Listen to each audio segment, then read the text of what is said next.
Hey guys, I've almost got the uBitx version 5 ready to go. I'm waiting on this volume control in a smaller format because this one's just too big.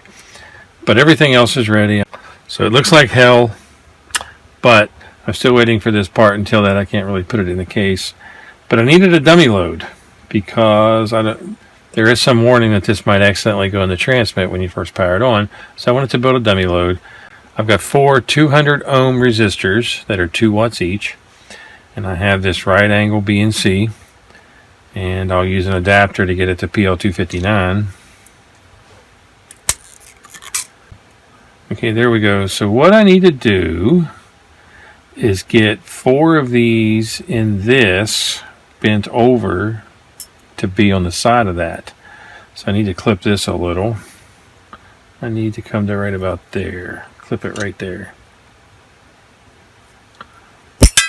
Wow. Okay, so I need 4 of these. There's not a lot of room there. So if I bend that over, that's how I'm going to have to do it. Like this. So if I do that, oops, 2,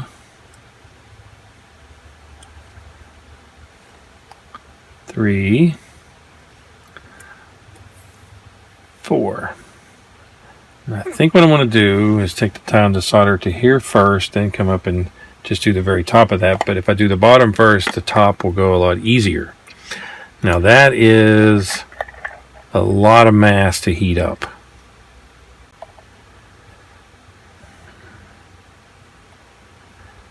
Well, that will help. Let's see if that works out. I might end up melting the wire. You never know. So let me turn my soldering iron all the way up. That is a huge piece of metal to heat up with a little iron. But let's go for it.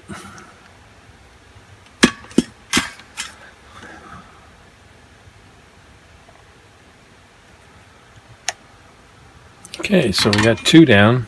Those are going to be hot. So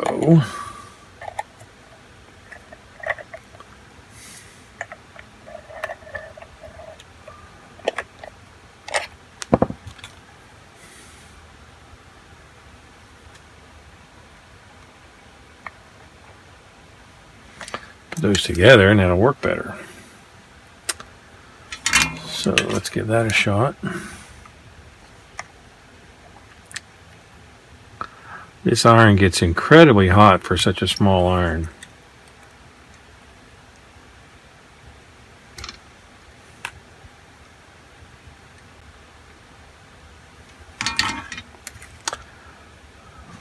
Looks pretty good.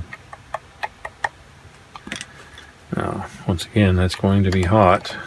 I had someone comment on one of my videos that I don't give the viewer enough warning that the things I'm doing are not completely safe if you don't pay attention to what you're doing or you don't know what you're doing.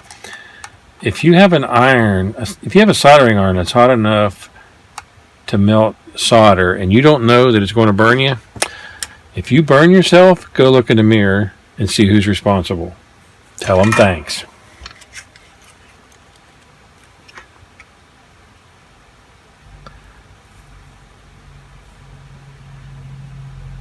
This iron oxidizes so quick. Apparently it's a lot easier to melt that up at this end away from the full mass of that metal.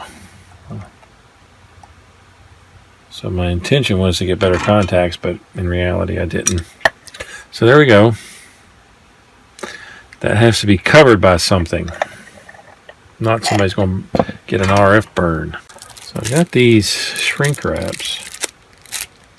Heat shrink tubing. I call them shrink wraps.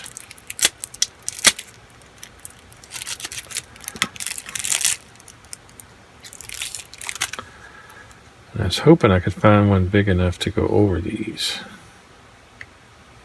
There we go. Now that's too long. I'll I'll melt it and then clip off the end. I'll turn this down a little bit. You can get a heat gun and it works a lot better, but a soldering iron works, it just makes it look ugly as hell.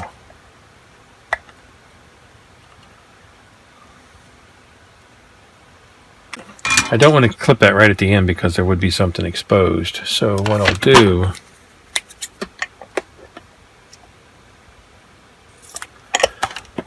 that.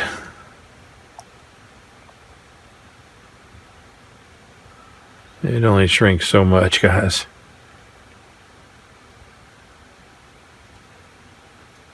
There's a point where you just burn the plastic.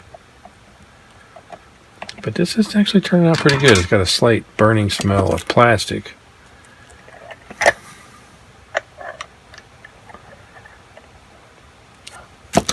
This probably isn't as shrunk if it isn't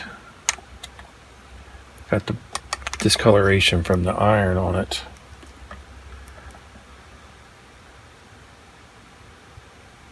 It's pretty safe to say that I've shrunk that about as much as it's going to.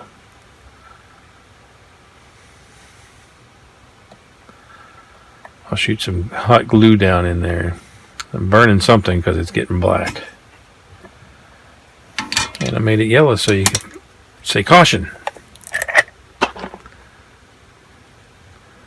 There we go. That looks pretty good. Just got to shoot something down in there to stop that, but you can't get your finger in down there anyway. So there's the first part of it. The second part of it. So I actually bought these adapter cables at a Hamfest. It's got a PL259 and a B&C. I got a barrel connector.